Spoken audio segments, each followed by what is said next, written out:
சற்று முன் வெளியான தகவல் ரேஷன் அட்டைதாரருக்கு முக்கியமான தகவல் வெளியுள்ளது.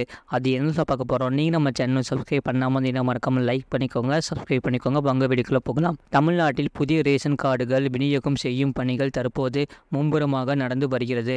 இந்நிலையில் ரேஷன் அட்டைதாரர்களுக்கு மகிழ்ச்சியான செய்தி ஒன்று வெளியாகியுள்ளது. தமிழ்நாட்டில் அரசின் நலத்திட்ட உதவிகளை பெறுவதற்கு ரேஷன் கார்டு முக்கியமான ஆவணமாக உள்ளது. இந்தியாவில் அரசாங்கம் சார்பாக வழங்கப்படும் ஆவணங்களில் முக்கியமான ஒன்றாக ரேஷன் கார்டு இருக்கிறது.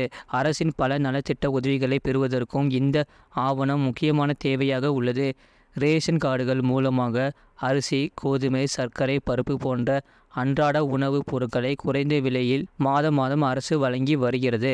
ரேஷன் அட்டை வைத்திருப்பவர்களுக்கு புதிய ரேஷன் கார்டுக்கு விண்ணப்பித்தவர்களுக்கும் இனிப்பான செய்தி ஒன்று வெளியாகியுள்ளது. அதன்படி ரேஷன் அட்டைதாரர்களுக்கு கூடுதலாக சர்க்கரை விநியோகம் செய்ய தமிழ்நாடு அரசு முடிவு செய்துள்ளதாக தகவல்கள் வெளியாகியுள்ளது. இது ரேஷன் கார்டு வைத்திருப்பவர்களுக்கு நிச்சயமாக மகிழ்ச்சி அளிக்கும். தற்போது தமிழ்நாட்டில் புதிய ரேஷன் கார்டுகள் விநியோகம் செய்யும் பணிகளும் மும்முரமாக நடந்து கொண்டிருக்கிறது. தமிழ்நாட்டில் குடும்ப அட்டை வேண்டி சுமார் 3 லட்சம் பேர் விண்ணப்பித்து இருந்தன. அவர்களில் 1.5 லட்சம் பேருக்கு சரிபார்ப்பு பணிகள் நிறைவடைந்து ரேஷன் கார்டு விநியோகம் செய்யும் பணிகள் நடந்து கொண்டிருக்கின்றன.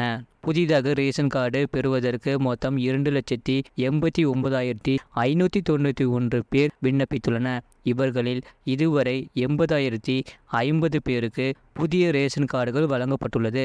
தமிழ்நாடு அரசு இந்த தகவலை வெளியிட்டுள்ளது. மீதமுள்ளவர்களுக்கும் பரிசீலனை செய்யப்படும். விரைவில் புதிய ரேஷன் கார்டுகள் வழங்கப்பட்டுள்ளது.